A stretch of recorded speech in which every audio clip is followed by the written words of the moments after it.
My name is Aria Nguyen, and I'm 30. I shoot commercials for an ad agency in Portland, the kind of work where you make a burger look like it's sweating on purpose and a pair of headphones feel like a cathedral. I tell people my job is light and permission, how it falls, and who we give the right to arrange it. Liam pitched the documentary over a slow Sunday breakfast, the kind where coffee goes thin and bitter at the bottom of the mug, but you keep sipping anyway. He had his laptop open to mood boards, Polaroids of sun/kitchens, stills from verite couples films, a grainy clip of two hands arguing without words. He said he wanted to document the truth of us. No performance, no gloss, just the mundane beauty of real partnership. The quiet mornings, the small disagreements, the way two creative people navigate space and ego and love. He said us, but the pitch deck said Liam Rourke, director. I hesitated because I know cameras. I know the way that little red LED invents a witness and how a witness changes what was about to happen. But Liam has that patient, ardent way of looking at you that makes your resistance feel ungenerous. He promised it would be collaborative. He promised I could veto any scene. He promised it was about honesty, not performance. He called it Untitled Intimacy Project on the folder. He smiled and said, "We'll find the title later. Titles always arrive after the edit." I didn't hear the warning in that sentence until much later. Our loft was a converted warehouse in a neighborhood where even the coffee shops were auditioning to be galleries. White brick, beams that groaned in the heat, a west window that made evening feel like a gold apology.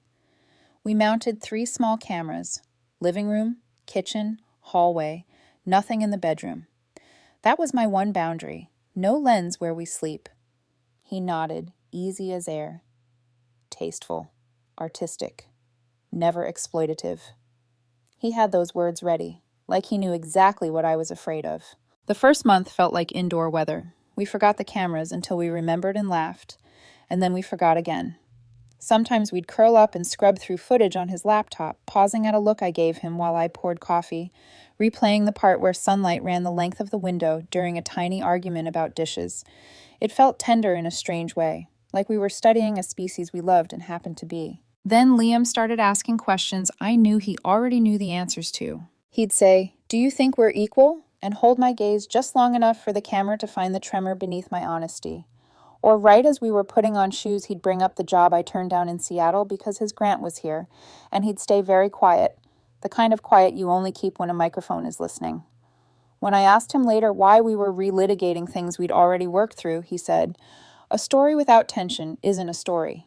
He said it like a craft rule, like white balance or the 180-degree line. He began leaving the camera recording when he walked out of arguments. It's funny how fast a room can feel like an interrogation chair when you're the only subject in frame. There I am, hands in my hair, jaw tight, eyes flicking to the red tally as if it were a person. He'd be in the other room, probably scrubbing through me, checking where the cut would go. The first time Maya came by, I mistook relief for liking her. She was sharp in the friendly way, jeans and a blazer, hair up like a decision. "Producer," she said, offering a hand. She glanced around like she could see our arguments in the dust. I knew the name already. Maya Cortez wasn't just his producer. She was the ex-girlfriend he still called chosen family. The one they all still invited to group dinners because why make love lines a border? The one who knew his passwords and the phases of his ambition. The one I told myself didn't scare me. Maya watched a few scenes and said the kinds of things that make a director stand taller. Elegant restraint. You let silence mean something. She told Liam the rawness played, which is how you talk about pain when it's dressed for an audience. She asked me if I felt held by the process. The word made my ribs feel like a prop. That night, Liam plugged in an SD card and showed us a 5-minute selects reel. No sound, just image. My tired face after a 12-hour shoot, me rubbing the bridge of my nose while he asked if we were equal, me laughing, and then, cut, me not laughing a beat later.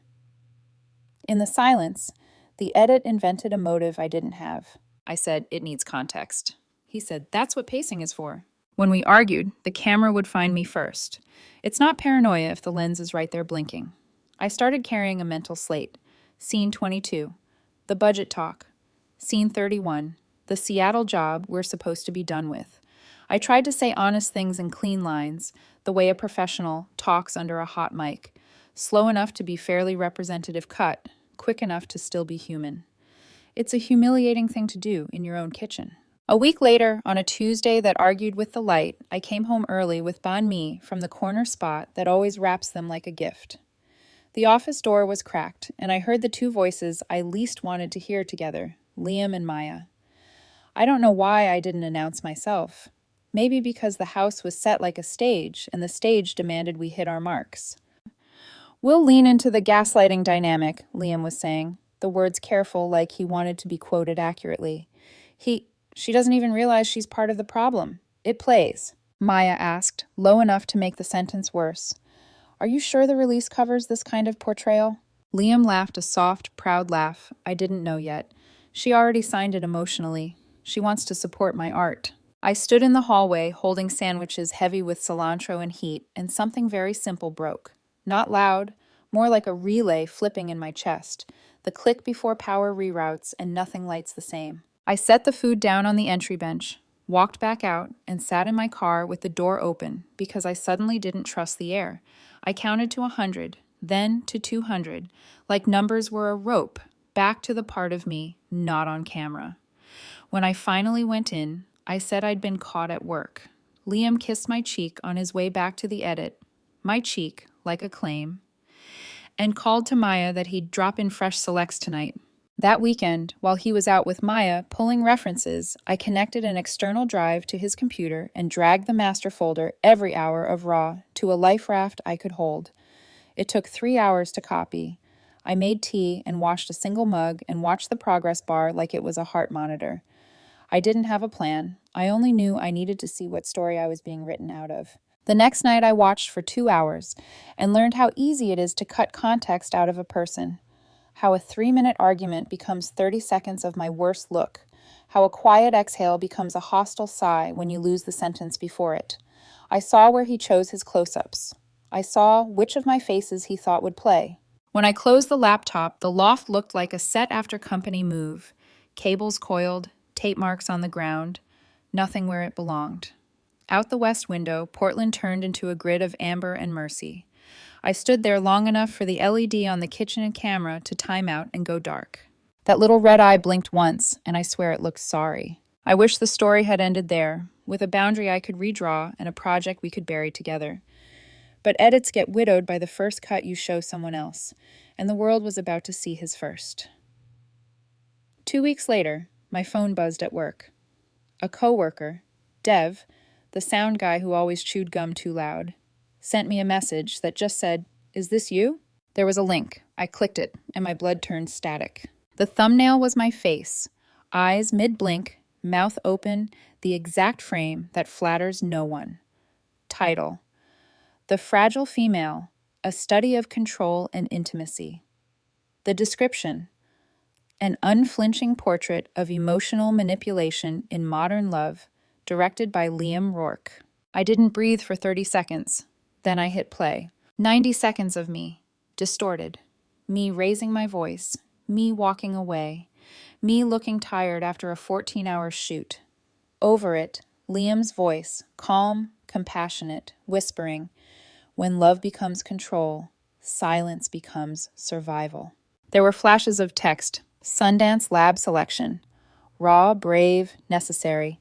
The comments were already vicious. Classic narcissist behavior. She's terrifying. He's a genius for surviving that. My hands shook so hard I clicked the tab close twice before it actually closed. I stared at my own reflection in the black screen of the monitor. I didn't look terrifying. I looked erased. Within an hour, someone at the agency had dropped the link in the group chat. My boss DM'd me. "Hey, are you okay? Just saw something weird online." I told him it was fictional.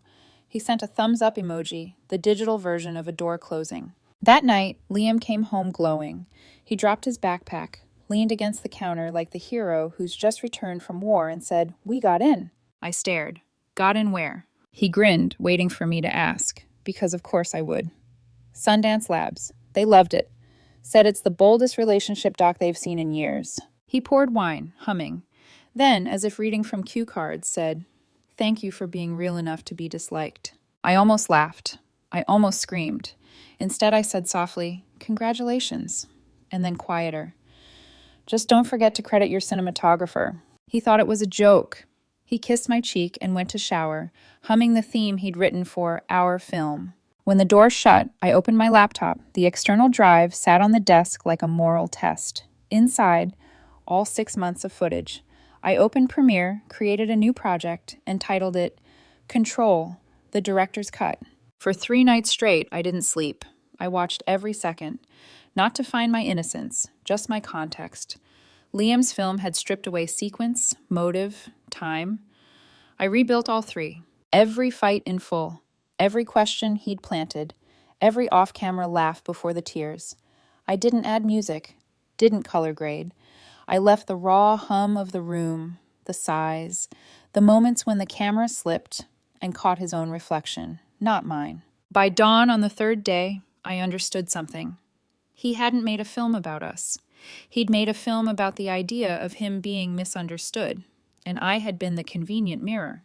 When I exported the timeline, my computer fan screamed like a confession. I stared at the file size.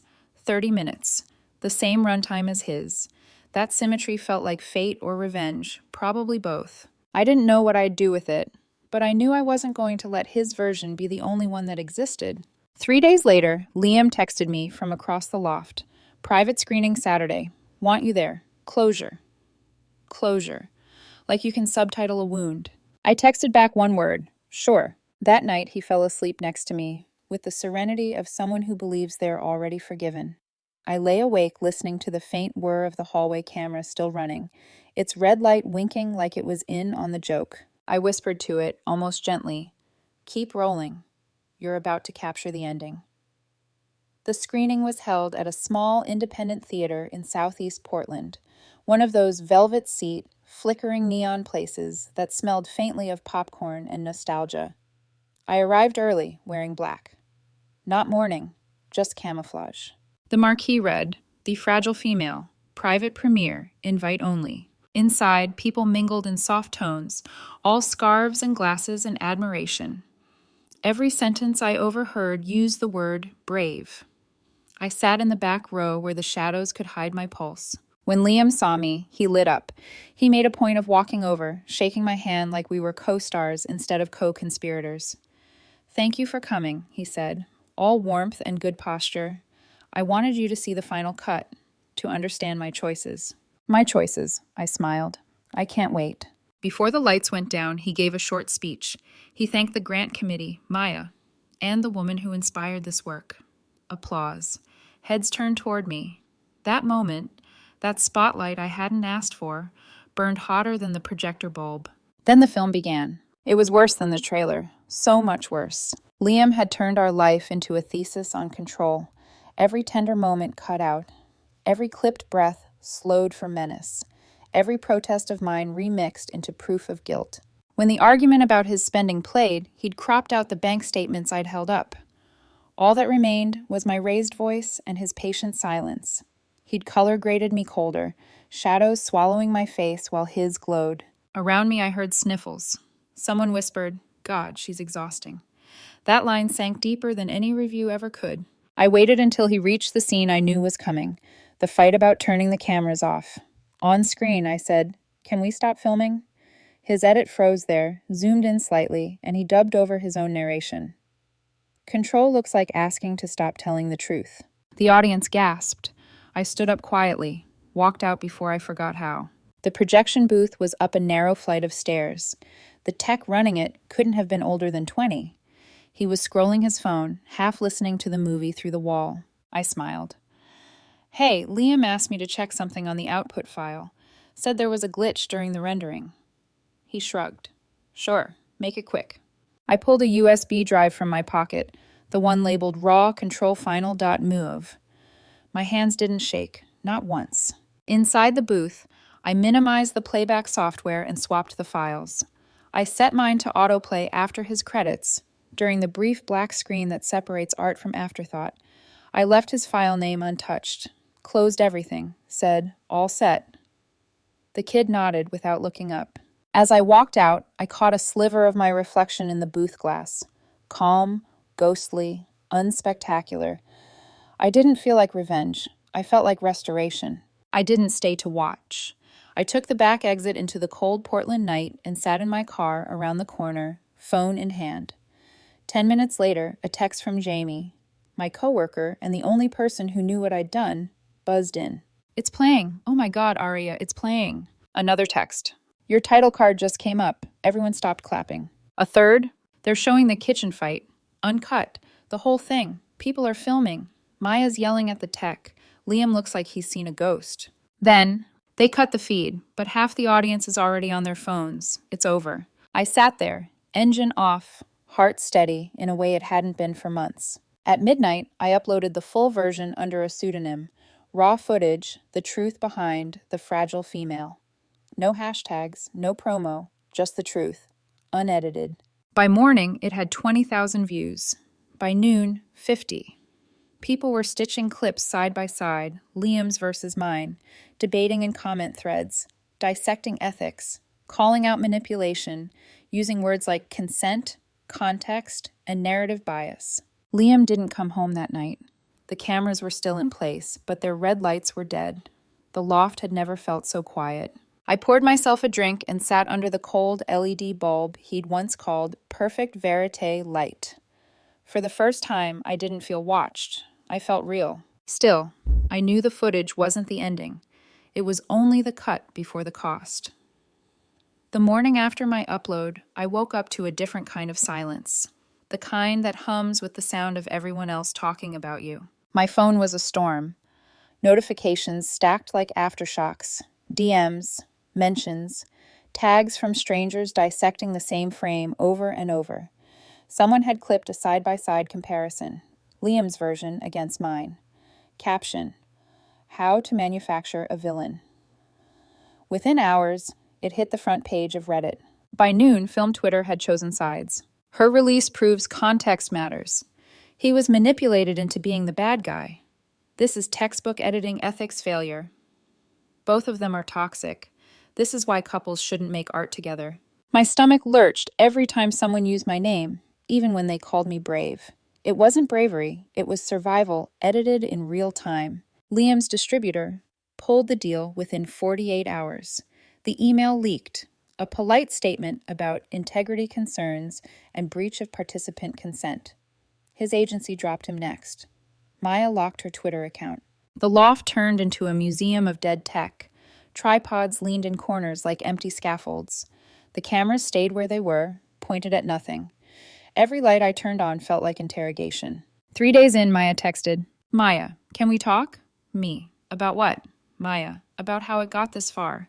We met at a cafe that smelled like old beans and regret. She looked smaller, like someone who'd been living under comment sections. "I didn't know," she said. "Not how bad it was. I thought he was just shaping tone. He told me you'd both agreed on the cut." Her hands trembled around the mug. "I should have asked to see your sign-off. I stopped her. "You were his ex. You knew the power he has when he talks about truth." She nodded, crying quietly. No mascara, just salt. When she left, she said something that stuck. "You gave him art he couldn't handle. Turned it into proof you were the problem." That night, my video hit 300,000 views. Think pieces bloomed everywhere. Documentary ethics and the female gaze. Who owns the story? When the story is you. Liam didn't contact me directly, but I heard through mutuals he'd gone off-grid. Someone spotted him in Los Angeles at a panel about narrative accountability. The irony didn't even sting anymore. It just floated. I should have felt vindicated. Instead, I felt hollow, like I'd torn the rot out of a wall only to find the whole foundation was bad. At 2 a.m., Chimey called. "Aria, you need to get out of the loft. There are paparazzi camping across the street." I peeked through the blinds, flashes glinting off glass, a pair of lenses staring back. My life had become the exact thing I'd fought against. Another camera pointed at me. I packed a bag, hard drives, laptop, toothbrush, one sweater, and left. No note, no goodbye. For a week, I stayed at Jamie's spare room, surrounded by the hum of neutral appliances. He tried to lighten things. "At least now you're trending under truth, not villain." I laughed, and it came out cracked. Every night, I checked the view count even though I hated myself for it. 500,000, then 6, then 8. The internet decided what it wanted from us. Not justice, not understanding, just spectacle. People turned our relationship into reaction videos, discourse, monetized empathy. Liam had edited me into a villain. I'd edited him into proof. And the audience edited us both into content. By the end of the month, I deleted every social app on my phone. It felt like cutting a mic. The last night I spent in Jamie's guest room, I dreamt of the cameras in the loft coming back to life, blinking red again. Only this time, they weren't recording. They were watching, waiting for me to pick a new story to inhabit. When I woke up, I knew I couldn't live inside footage anymore. I sent Jamie a text before I left. Going offline for a while. Need to learn how to be unfilmed. Then I drove towards the coast, where the signal falters and no one asks for statements. The coast was gray that week. The kind of gray that isn't sad, just honest. Fog slid down the cliffs like breath on glass. For the first time in months, no little red light blinked at me. I rented a small studio above a surf shop. One window, one desk, one battered chair. When I turned on my laptop, it felt like unsealing a wound, but I didn't open Premiere. I opened a blank document instead. Title: The Cuts We Don't See. It started as a letter I was never going to send, then a script, then a series. I reached out to couples, friends, artists, people who'd watched our mess unfold and still believed storytelling could be kind. I told them I wanted to film small experiments. Same scene, same people, edited 2 ways. No hidden cameras, no secret agendas. Full consent, full context. The first episode was about a couple arguing over dinner. We filmed it twice, then swapped editors. One version looked like a breakup, the other looked like a reconciliation. It went viral, 500,000 views in a week. People called it therapeutic journalism. I called it atonement. Maya emailed me a month later. Not defensive, not apologetic either, just tired. She wrote, "Your cut was better. You made people feel something real. You should keep going." I didn't reply right away, but when I finally did, I just said, "Thank you for seeing." A few weeks after that, a message slid into my inbox from a name I hadn't seen since everything imploded. Liam. The subject line: "The camera changes everything." The body: "You were right. That was it. No signature, no demand. Just an acknowledgement that sounded almost like surrender." I read it once, then again, then deleted it. Not out of anger, just clarity. I didn't need to be written back into his narrative to exist. My new life was quieter. Clients trickled in, people who wanted to explore truth, not perform it. I shot local stories, taught editing workshops, spent long mornings by the water learning how to be still. Sometimes strangers recognize me, the woman from the documentary who exposed the filmmaker. They'd ask if I ever regretted it. I'd say, regret isn't the right word, context is. Because that's what peace really is. Not closure, not forgiveness, just context restored. Knowing where the cuts are, accepting what they took, and choosing not to film the next wound. One evening, months later, I walked along the shore with my camera. Not to document, but to remember how light behaves when it doesn't owe anyone a story. The tide hissed against the rocks, soft and final. I lifted the lens, focused on nothing, and pressed record. In the frame, the horizon, endless, unedited. No dialogue, no villain, no hero. Just truth, steady as water. The little red light blinked once, then finally I turned it off.